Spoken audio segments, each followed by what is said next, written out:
Welcome to a new episode of ArtChitecture Time. My name is Brenda Luciertis Clark and I'm founder of BLOC, the local art portfolio. In today's episode, we have our special guest, Ignacio Martinez, as well ally of BLOC Peru. He's an Argentinian interior designer, and in the previous episode, he explained about how he worked this process for 2019 edition of Casa Cor project with 4 of our artists. Today's episode, he will explain about the process that he took for a project in Argentina with Gustavo Reynoso, as well Argentinian artist. Will you join us?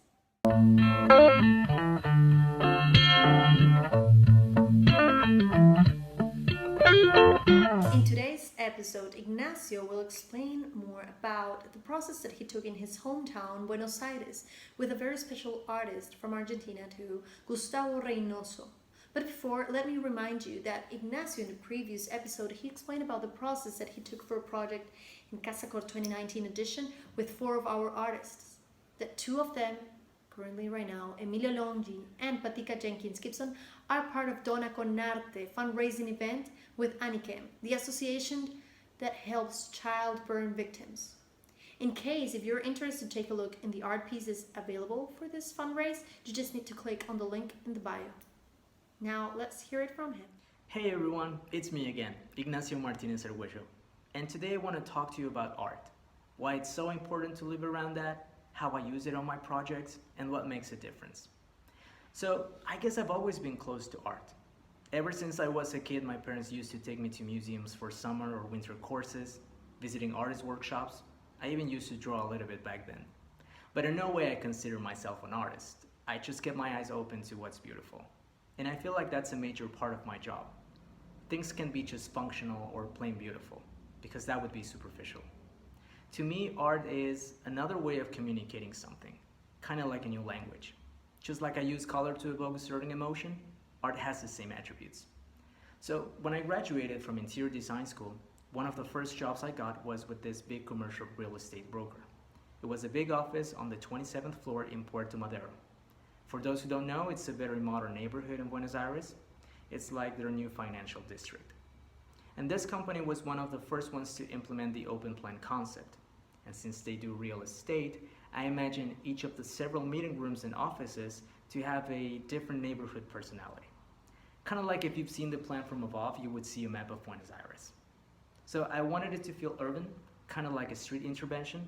And for that reason, I called Gustavo Reynoso, which is a very well-known local artist, to work his magic. I knew Gustavo prior to this job, and I like that his work is packed with color, very graphic characters, and lots of everyday references. And I wanted something that people would enjoy straight away, not only those who visit the office, but those who work there too. So we had drawings on the walls, big murals, paintings on canvas, everything. Every single room had a story to tell. But there were some other social areas that did not have this type of intervention, and we were not going to let it that way. So I went to a gallery I work with when I'm in Buenos Aires, and we came up with lots of colorful options. The winner was a piece by Marta Minuhin that everyone loved. Another spot was perfect for something more textured.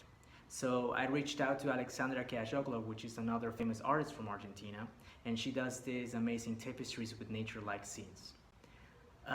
We thought about putting those grass patches on the floor, but later we put it against the wall for a pop of color. So as you can see, art moves. It's alive. And I always preach, live your art. And I think that's exactly what I do. I have a small piece by Alexandra that I brought with me to Peru, and I move it around the house all the time, because when you find something that you like, it doesn't have to be static. Now, companies might buy art for various reasons. Either investment, maybe it has to do with taxes because they like it, etc. But the employee doesn't have much to do with that decision. Now, what's really a game changer is that studies show that working surrounded by art increases employee engagement to the company. They relate to it, they feel inspired by it, and they end up being happier and more productive. So you might not keep a job that you don't like just because they have the art that you love hanging on the wall. But making sure that your employee sees that is a differential. For me, going to see a client is an experience. Sometimes they're not aware of their working conditions. They might not think the right furniture, chair, color, light, etc. affects their quality of working. but it does. Now, luckily, more and more people are starting to realize that every day. And working is not just about doing a task, it's also about enjoying the way of doing it. So it's important to surround yourself with the things that we love, whether if it's your house or your work. That'll be all for today. Take care. Thank you, Ignacio, for sharing that with us. And I wanted to make a highlight there. It's very interesting how he merged the inspiration from the artist, the geometry, and the patterns that he usually uses for, to make it work for the project that he had in mind and make it one. So I really hope that you enjoyed today's episode. Remember, if you're on YouTube, subscribe to our channel, like this video, and spread it to everyone that enjoys architecture. And well, this is a different approach how we mix art with interior designing. So I really hope that you enjoy this. Have a lovely one.